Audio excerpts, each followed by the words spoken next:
Welcome back to episode 3 of The Unequal Perspective.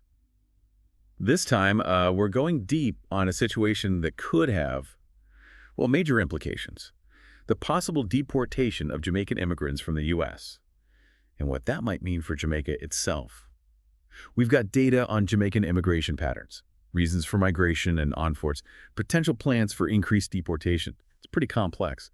Did you know that almost half of all Caribbean immigrants in the U.S. are Jamaican?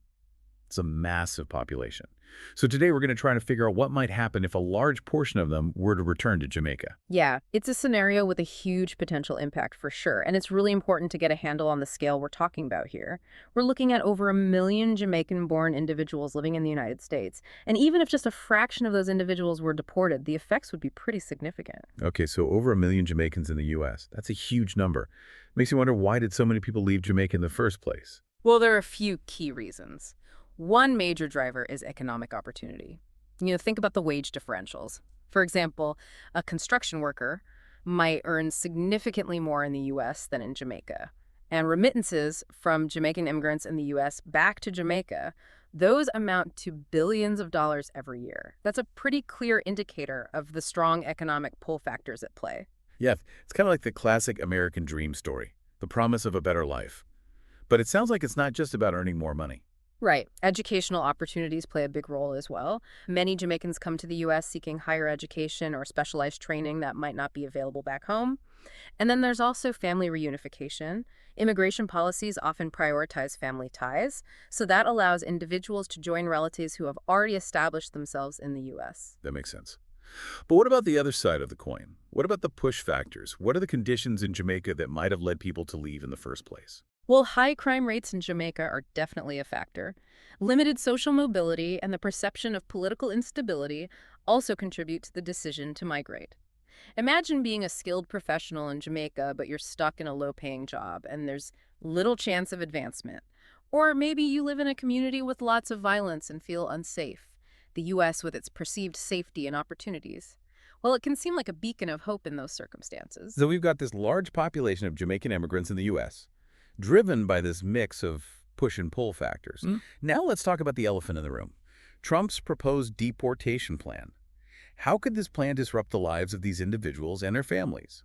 Well, this is where things get really complex. Trump's plan involves a few key elements. He's issued executive orders aimed at speeding up the removal of undocumented immigrants. This includes expanding the use of expedited removal processes, which bypass some of the usual legal safeguards and due process rights. There's also the possibility of reinstating family detention, which has been widely criticized for its negative impact on children and families. We're talking about potentially separating families and detaining individuals without due process.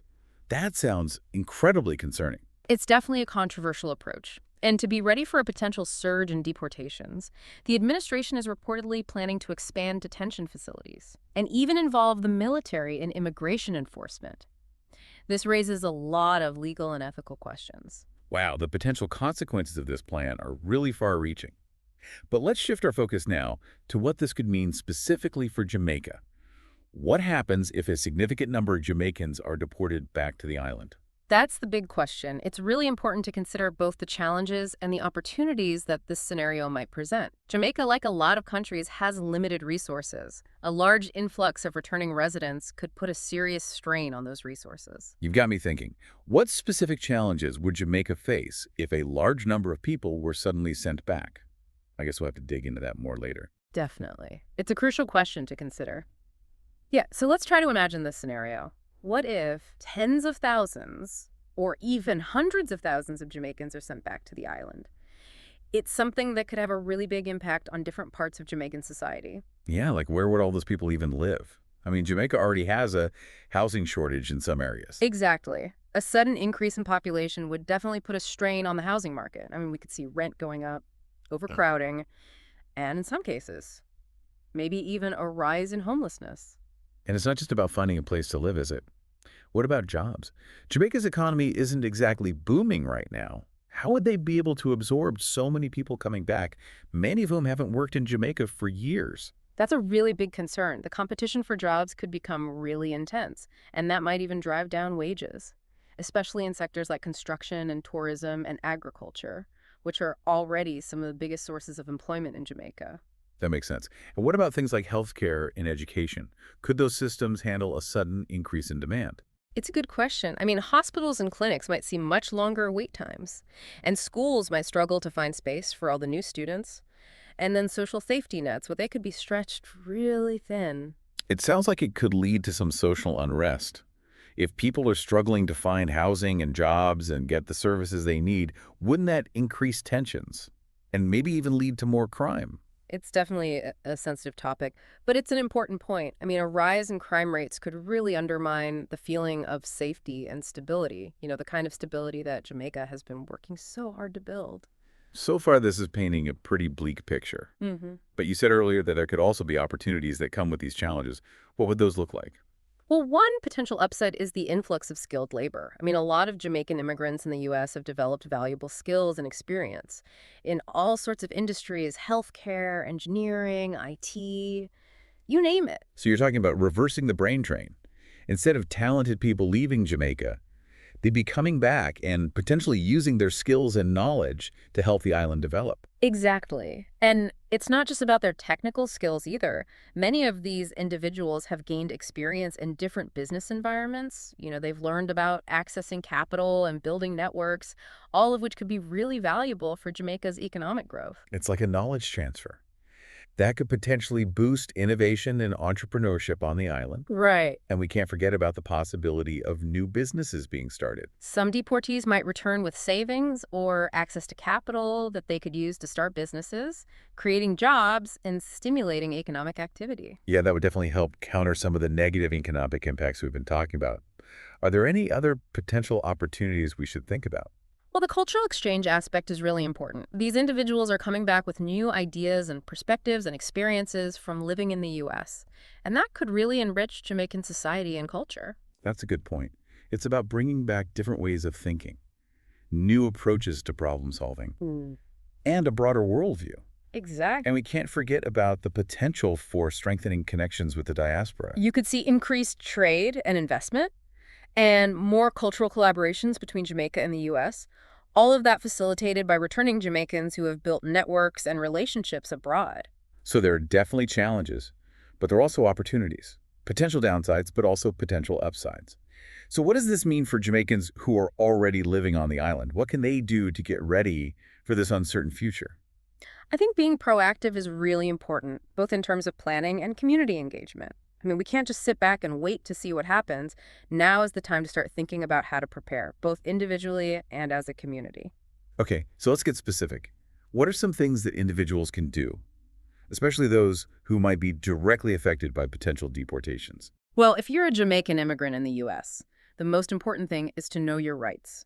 Make sure you're familiar with U.S. immigration laws and procedures. And I can't stress this enough. Talk to an immigration attorney if you can. They can really help you understand your specific situation and what your legal options are. Yeah, knowledge is power. And having good legal advice can make a big difference. What else can people do to get ready? Documentation is key. Make sure you have all of your important paperwork organized, your passport, visa, work permits, any legal documents related to your immigration status. Keep copies of everything in a safe place. And think about giving copies to a friend or family member you trust as well. That's a good idea. Having those backups can be really important if something happens. What about staying connected with other people? Can that help? Absolutely. Building a strong support network is essential. Connect with other Jamaican immigrants in your community, maybe join some advocacy groups, and stay in close contact with your family and friends back in Jamaica. Those connections can provide emotional support and practical advice, and they can also help you find resources if you need them. So it sounds like being prepared and having a good community are really important. But what about people who are already living in Jamaica? How can they prepare for the possibility of lots of Jamaicans returning from the U.S.? Well, this is where the whole community needs to work together. We need to create a welcoming and inclusive environment. It's about recognizing that these people are Jamaicans, no matter what their circumstances are. They deserve our support and respect. It's about challenging those negative stereotypes and remembering that many of these people are being sent back against their will. So what can communities actually do to support people who are coming back? Well, one good place to start would be job training programs.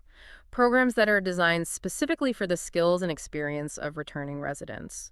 They could focus on areas like technology or healthcare or tourism, areas where Jamaica might need more workers. Right. That would help people get back into the workforce Yeah. and find jobs where they can really use their skills. What else could communities do? We also need to push for policies that make it easier for people to come back and reintegrate into society.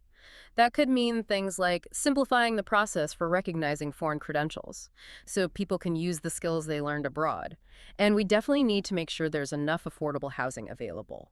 It sounds like this is going to take a lot of cooperation Yeah. between the government and individuals and different organizations. Exactly. And we shouldn't forget about all the expertise and resources that the diaspora has to offer. We could create mentorship programs and business partnerships Right. and cultural exchange initiatives. All of that could help connect people who are coming back with those who have already established themselves abroad. So we're talking about turning a potential problem into a positive thing, an opportunity for growth and development, both for the individuals who are returning and for Jamaica as a whole. Right. It's about understanding that this isn't just a government issue. It's a societal issue that everyone needs to work on together. But even with all the potential downsides, Jamaica has a long history of resilience and a strong sense of community. And those things will be really important as the island faces these challenges and opportunities. So we've talked about the potential challenges and opportunities that might come up if a lot of Jamaican immigrants are deported back to the island. We've also talked about some things that individuals and communities can do to get ready. But what does this all mean for you, the listener? How can you make a difference? We've spent some time looking at the challenges and the opportunities for Jamaica, but now I want to bring it back to you, the listener. Whether you're in Jamaica, the U.S., or somewhere else entirely, this situation could impact you, so what can you do to prepare? I think the key is to be proactive. We can't just sit around and wait to see what happens. It's better to start thinking now about how to prepare, both for yourself and for your community. Okay, so how can individuals take action, especially those who might be directly affected by these potential deportations? Well, if you're a Jamaican immigrant living in the U.S., the first thing you should do is understand your rights. Familiarize yourself with U.S. immigration laws and procedures. And I really can't emphasize this enough. Talk to an immigration attorney if you possibly can. They can help you figure out your specific situation and what your legal options are. Knowledge is power, as they say, and having solid legal advice can really make a difference. So what else can individuals do to get ready? Make sure you have all your documentation in order. That means your passport, your visa, work permits, any legal documents related to your immigration status. Keep copies of all of that in a safe place. And it's a good idea to give copies to a trusted friend or family member, too. It's always good to have a backup just in case. Hmm. What about staying connected with others? Can that help? Definitely. A strong support network is super important. Connect with other Jamaican immigrants in your community. Consider joining some advocacy groups. And stay in touch with your family and friends back in Jamaica. Those connections can give you emotional support and practical advice. And they can also help you find resources if you need them. It sounds like preparation and community are key. Okay, so shifting gears a bit. What about people already living in Jamaica? What can they do to prepare for a potential influx of Jamaicans returning from the U.S.? I think this is where a collective effort is really important. Communities need to work on fostering a welcoming and inclusive environment. It's about understanding that these individuals are Jamaicans, regardless of their circumstances. They deserve our support and respect. It's about looking beyond stereotypes. Yeah. And remembering that many people are being sent back without a choice. So what can communities do to support people who are returning? Job training programs would be a great place to start.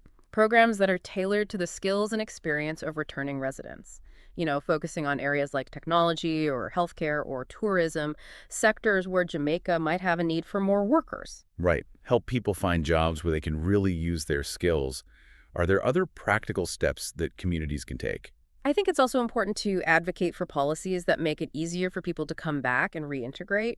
That could involve making the process for recognizing foreign credentials more straightforward so people can put the skills they learned abroad to good use. And it's absolutely crucial to expand access to affordable housing. This sounds like a situation that calls for collaboration. The government, individuals, different organizations all working together. Exactly. And we shouldn't overlook the valuable expertise and resources that the diaspora brings. We could develop mentorship programs, business partnerships, cultural exchange initiatives. Those kinds of things can help connect those returning with people who have already built lives abroad. It's about turning a challenge into an opportunity for everyone. Precisely. So as we wrap up this deep dive, I'm left with a sense of urgency, but also a sense of hope. We've explored some difficult scenarios, but we've also talked about ways that individuals and communities can prepare.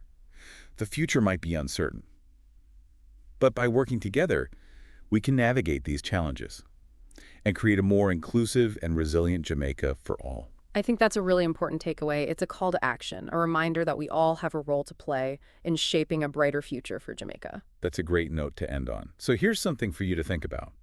How can we as individuals and as a community harness the collective strength of the Jamaican people to build a future that's more inclusive, more prosperous, and more resilient for everyone? I encourage you to explore that question. You might be surprised by what you discover.